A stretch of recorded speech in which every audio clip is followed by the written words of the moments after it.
F1 TV, débriefing de ses premiers Grands Prix. On peut parler un peu de ces premiers long haul, comme disent les Anglais, c'est-à-dire les Grands Prix lointains, éloignés. On va revenir en Europe, on va avoir une saison un peu plus classique avec Barcelone, Monaco, et puis Montréal, et puis la suite.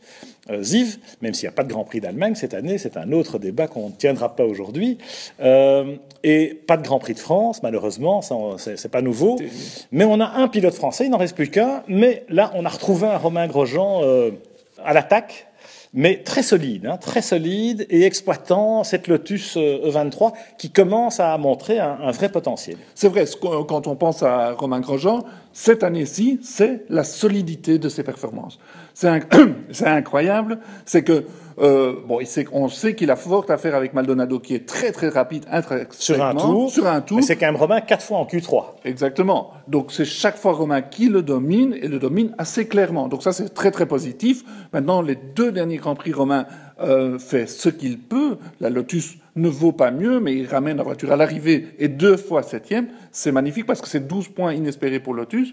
Et oui, Romain montre qu'il est rapide et solide. C'est vrai qu'il faudrait avoir les 2 Lotus dans les points, logiquement, parce que la voiture vaut, c'est la 4e ou la 5e force du plateau.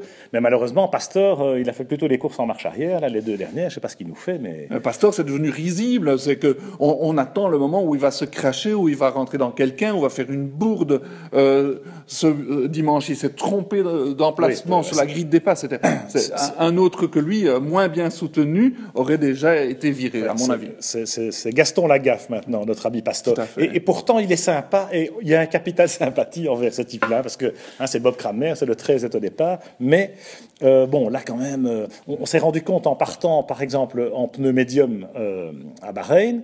C'est très dur de partir avec les pneus durs. On s'en était rendu compte en Chine avec Carlos Sainz, par exemple, qui part à la faute.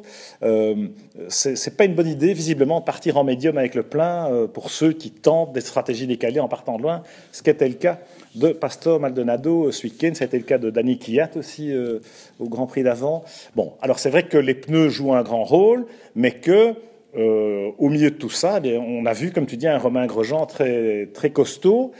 Sur les 2 premiers Grands Prix, c'est la fiabilité de la Lotus qui n'est pas là. En revanche, maintenant, on voit que Lotus Mercedes, la mayonnaise prend et qu'on a une auto qui marche. Ils sont encore un petit peu derrière Williams, mais on peut espérer qu'ils aillent se battre avec les Williams. On peut l'espérer, mais je ne crois pas que ça va arriver. Mais seulement, ils tiennent leur rang et ils vont pouvoir aligner des courses dans les points. Et ça, c'est très bien pour eux, pour la pérennité de Lotus en général. Ce qui est Maldonado, c'est vraiment c'est un mystère comment ce garçon a gagné un Grand Prix dans sa vie. C'est peut-être un des plus grands mystères de la F1 de ces dernières années. Maintenant, Romain montre que c'est un pilote de premier plan. Il a vraiment mûri et il tient cette équipe à bout de bras. Alors, évidemment, Lotus est passé de moteur Renault à moteur Mercedes, et ça explique en partie le changement, même si le châssis E23 est certainement bien meilleur que le 22 de l'an passé. Mais voilà, il y a aussi tout l'hybride de Mercedes, tout le package Mercedes qui aide beaucoup Lotus à progresser. On le voit avec Williams, on le voit avec Force India aussi. Renault, on en vient à Renault évidemment, pour parler de la F1 française, après Romain Grosjean. Renault, et là malheureusement, c'est une catastrophe. Mais ça me rappelle l'expression, c'est un accident industriel, l'expression dans le domaine audiovisuel à l'époque avec notre ami Christophe de Chavannes. Mais voilà, c'est tellement incompréhensible qu'on en perd son latin. Tout à fait. Renault, c'est tout à fait loupé sur ce coup-là. Il y a vraiment des grands problèmes de fiabilité. On espère qu'ils vont pouvoir les résoudre au courant de la saison. Il faut souligner l'extraordinaire performance de Ricciardo, qui est tout à fait passé inaperçu à Bahreïn, mais il termine 6e avec un moteur Renault. C'est de l'ordre du miracle. C'est une très très grande performance. Malheureusement, le moteur cède sur la ligne d'arrivée. Heureusement qu'il a pu marquer ses points parce qu'il les méritait à 100%. Voilà un grand client, un garçon qui qui heureusement garde son sourire légendaire malgré les déboires, et ça c'est très très chouette à voir. C'est vrai que c'est caractère building, hein, comme on dit, c'est que passer à travers ça va pas être évident. Danny Kvyat souffre un peu du coup face à Ricciardo, parce que lui, bon, il n'a pas été gâté, il faut le reconnaître, y compris en qualif par la fiabilité du groupe propulseur, mais bon. Il joue gros, Danny Kvyat, parce que s'il montre qu'il n'est pas à la hauteur de Ricciardo cette année-ci, voilà, on pourrait peut-être avoir un Max Verstappen qui arrive, parce que si Verstappen, lui, à l'inverse, à contrario, s'impose chez Toro Rosso face à Carlos Sainz, voilà, la logique voudrait qu'il soit promu peut-être l'an prochain chez Red Bull. C'est vrai, mais j'ai l'impression que Kvyat, on va lui donner 2 ans pour faire ses preuves, quoique c'est vrai que Helmut Marko est connu pour ne pas être tendre et qu'il faut performer absolument. Cela dit, Kvyat a assez bien performé, encore à Bahreïn, il est remonté de je ne sais où pour quand même marquer des points, 2 points. Donc, quand la voiture est fiable, le Kvyat, il est là, il performe. Il faut voir, il faut lui laisser la chance de prouver sa qualité. Revenons à Renault, les 2 Toro Rosso, là aussi, chez Toro Rosso, alors que ça se passait un peu moins mal que Red Bull en début de saison, là, sur les 2 derniers Grands Prix, malheureusement, il y a des belles perfs, Carlos Sainz en Q3, Max a même pas pu se défendre cette fois-ci, mais le petit Verstappen, il a quand même fait 2 ou 3 Grands Prix, là, où on voit que il a ce qu'il faut et peut-être même davantage. Bon, alors Renault, on s'interrogeait sur l'avenir de Renault en F1.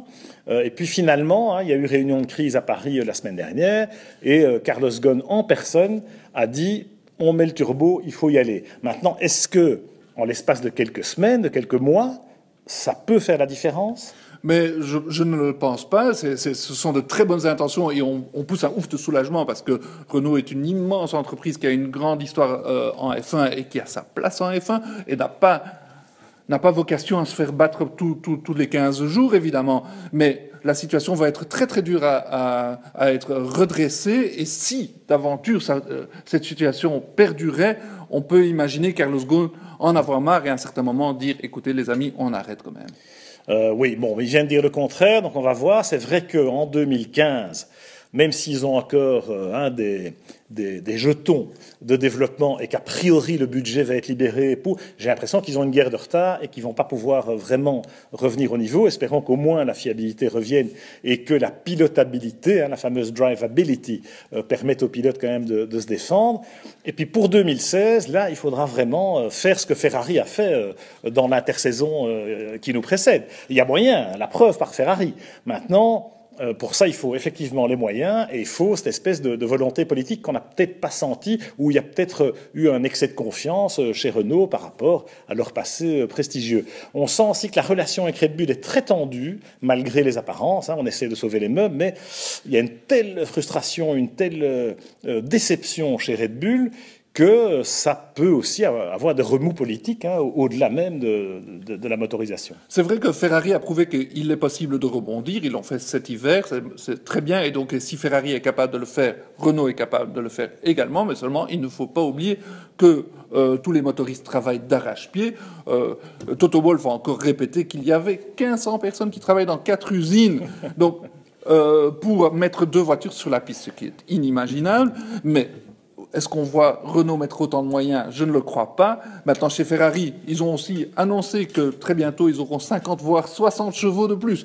Donc, Renault n'est pas attendu. Renault va faire des progrès, c'est certain, mais les autres continuent à travailler. Oui, alors ceux qui doivent travailler aussi, c'est Honda, mais enfin ça c'est un autre débat, on en reparlera une autre fois, parce que là aussi on parle d'accident industriel ou de déception. Franchement, avoir Honda à ce niveau-là, c'est un peu la cata.